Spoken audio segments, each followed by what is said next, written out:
What's up, y'all? Today I wanted to do a video talking about what I think is one of the most underutilized VSTs out there. It's just one of the best ways to get sounds. It's completely free, and that being Soundfonts. So if you don't know what Soundfonts are, I think it's like a legacy coding feature that they use to get MIDI generated instruments onto like old technologies like Game Boys and N64s and mobile phones and stuff like that.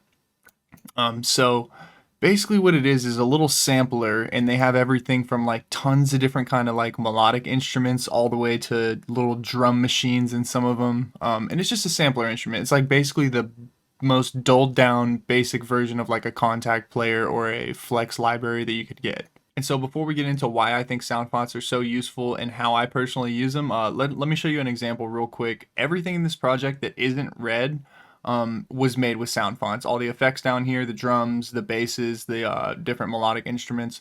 The only things that aren't Soundfonts are the break-ins vocal is obviously not, and then the kick here, I just preferred my kick to the ones I was finding in the Soundfont players. So with that being said, I'll go ahead and play this and then we can get into it. I really know what's inside of me, and it was never enough. It's not a right or wrong side of me. Now I'm so lost, I'll never lie again. Spend my life sucking up for a friend. Won't be far enough. I'm staying up late on IG. Slow time, 'cause they talk just like me. Be patient and never look hockey. Like shaking on my tip on the Nikes. Don't stack with my hands full sleep. No blood sugar and some more caffeine. I don't need love, but I want that shit. So fucked up that I love peace. I can't take it anymore. But boys more fake than before. My heart headaches to my core. I hide that under my tongue. You won't be sitting for fun. I wanna fuck up my lungs to hide the pain from my eyes. It's just so sick to my stomach. Okay, so now that I've shown that, why do I think Soundfonts are the most underutilized, like slept on VST out there? What makes them so valuable? A good couple of reasons, but firstly, they're free. So anybody that has a computer and an internet connection can get you can get just tons and tons and tons of different Soundfonts. I'm gonna put a link in the description to like a Reddit post that somebody put that had just so many, like almost all the Soundfonts I used were from that one post. Secondly, they're lightweight. So like if you have a kind of shitty computer, or if you're just way up there in a project with how much CPU you're using, you can always just add another sound font and not really run into any other issues with it. Another reason they're really good to me is I just recently started using them, right? I got Dashy's sound kit, and there was like 2 or 3 different sound fonts in there, and I think early on in producing, if I had used a sound font, I would think like, well, the UI is really cheap looking, right? So the user interface just looks like, kind of like trash. Yeah, I'll say it looks like trash. It just looks like this is useless compared to Serum, where you have all this cool, shiny features. So it didn't look that cool. Also, the sounds are relatively simple. Almost every sound in the sound font players typically is like your standard sounds: pianos, guitars, strings, little voice vocals, brass, different stuff like that. It tends to skew towards live sound, so like live instrumentation. And early on in producing, I felt like that was not that useful to have. Particularly because like you can't do too much in here with the UI to affect the sound. But now that I've been using them later in producing, that's like the most valuable thing about it to me. It's like kind of cheap sounding sounds, but they're like super clean. They're not overly flowery. Like if you get into some of the contact libraries, like I'm not going to open any and show you just because I don't want to hate on somebody's favorite plugin, but like a ton of the contact patches have like 6 different layers to them, and it's like you can't use that in anything unless it's the starting point, because it's got so much different stuff going on. It just makes your mix super messy. So having those like simple, elegant sounds is really useful for 2 different things in my opinion. And that's working on your songwriting. So like the MIDI input and the different techniques you use tension wise is going to be what's really useful to make sound fonts sound good, right? Like if you never learn how to work with MIDI because you're so used to using like super polished sounds, it's just going to help you practice your instrumentation and get better at that, get better at doing rhythms, get better at doing different melodic flows that you personally like. And then secondly, like the simplicity of the sounds means that you can take basically any one of these sounds, and I'll show how I did this with a couple of the sounds in here. And it helps you work on how to use post effects to like accentuate them or to turn them into something else. And then lastly, like a lot of the sounds just sound good out of the box. For example, in this little example I have here, the kalimba, the only thing I did to this, let me see, I just EQ'd some of the low end out and then just put a compressor, kind of heavy compression. Like if I took all these off, it's almost even better, you know, without the little additions that I did to it. Same thing with the cymbals, like these, they're just super clean.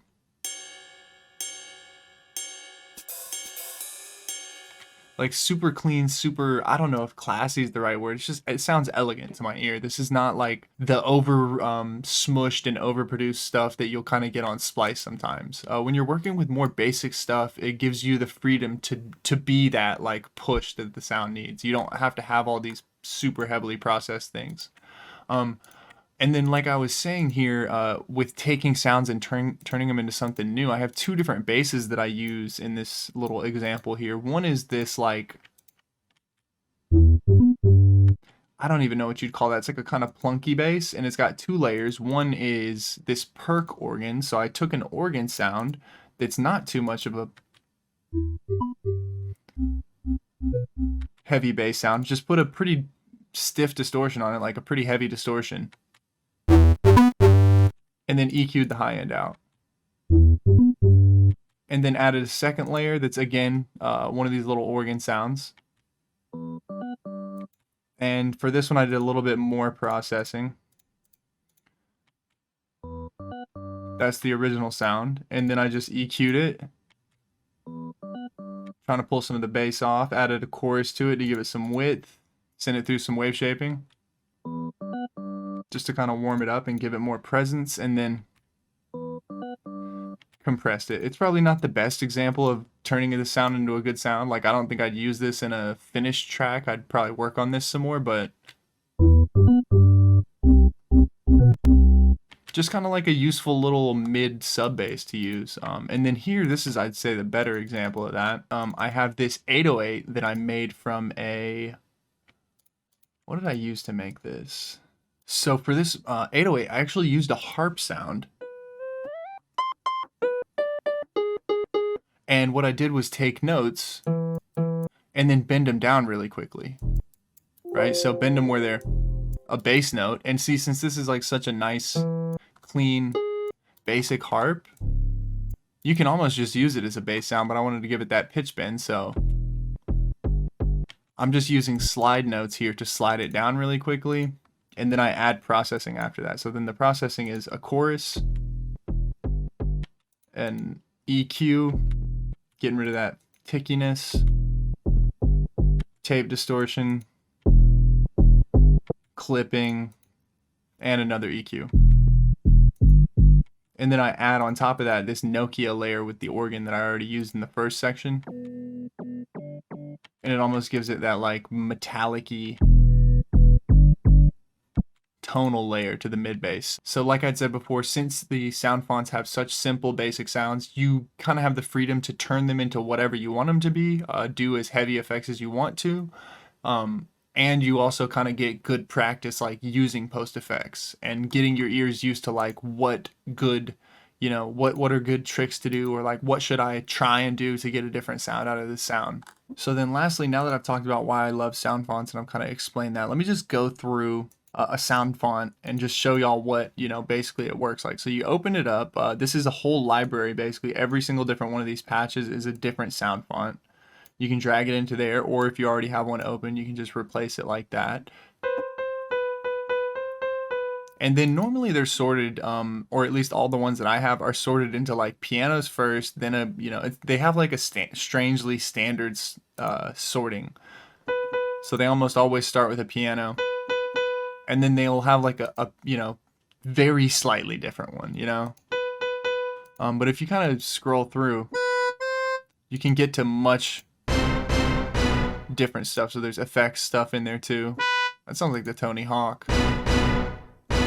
That's not exactly like it, but it's kind of close. And basically the way that Soundfonts are set up is There's an internal bass envelope if you don't use this envelope section, there's like a bass envelope that goes with each sound font player and each different sound font that you use. So like the different instruments will have like a preset.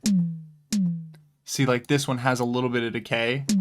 I'm letting the note go and it's still ringing out. But then if I hold it, it like pitch bends down further. So they have like a different internal envelope set for everything. But then you also have your secondary amplitude envelope that's like this.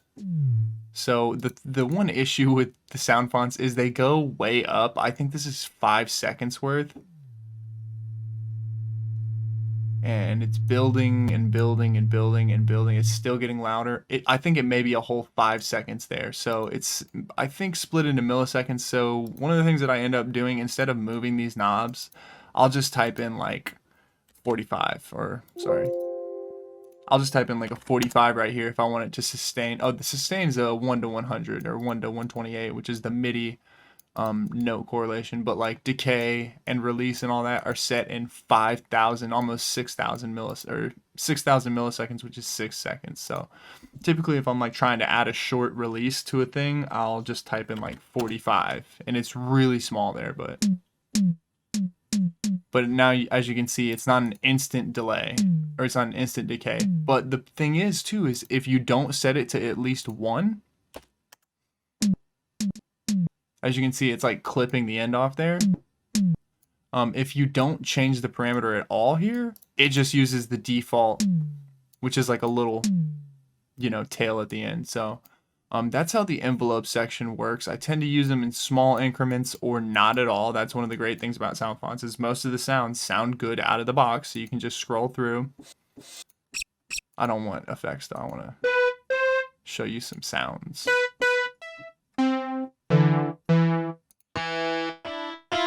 And then the other cool thing, before I forget about this, is how many like emulator things you can find. So there's like a Nintendo 64 one that somebody put together. And I don't know if this is really actually used in any games. I like the Goblins one, I think. Yeah. Got a cool little sound. So then next in here, let me get a more standard sounding sound. You have a couple different options. So you have a reverb. So you can turn it on by using the built-in reverb that they have. I'm going to turn it back off real quick. Control the level with this. Or you can set up a send here if you want to do like a send effect. And I don't want to do that, so I'm going to turn that off. And then that enables your send volume. And then the same thing with the little chorus here. The only thing I'll say is like some of the choruses are not, they don't sound like they're doing any, or it's not that they don't sound like they're not doing any stereo. Some of them do though. Let me find one that does. I bet one of the Merlins will. Yeah. Oh, it's already stereo. Yeah, I don't know. I don't think the chorus adds any stereo image to it. I think I've found some patches that do, but not the ones that I'm testing here, so be wary of that. I also don't tend to use the reverb or chorus. They're just not that great sounding on their own. The reverb might be if you turn it down. See, and that's adding stereo. Just weird. Yeah. Who would add a mono chorus? That's weird. So then you have this LFO panel, which is like a nearly useless just pitch modulation. You can set it to like 1.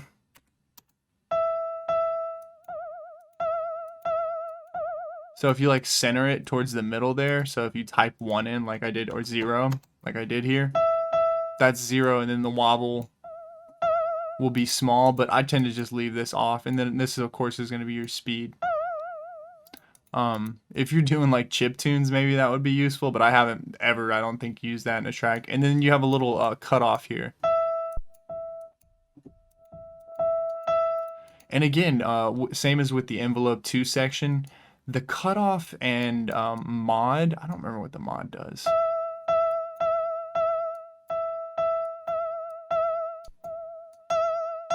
It sounds like it's just doing another little wobble. Yeah, so that's the weird thing. It's like this is a legacy, this is a legacy tool. Mod sounds like it does another. Maybe it's turning up how much modulation on LFO2 is happening. I tend to not use those though. I will sometimes use this cutoff.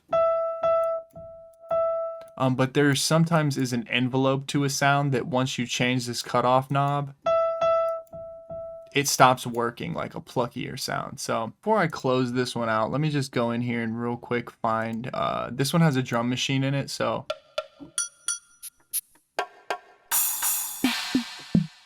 just play a couple drums.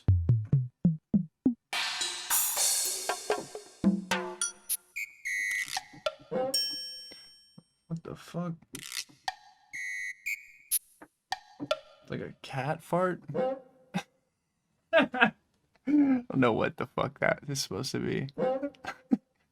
What is this? It's like a door creak? This is a mouse fart. That's 100% a mouse fart. Okay, well, that's all I was going to show. Just a couple drums. So with that being said, thank you guys for watching. There's a link to this folder that I got almost all of these sound fonts out of. It's not going to have the Animal Crossing, so sorry to all y'all Animal Crossing fans. It's not going to have Earthbound, and it's not going to have one of the other cool ones, because that was from a Dashy sound kit. But the rest will be in this link, in a link below. Thank you for watching, and I will see y'all in the next one.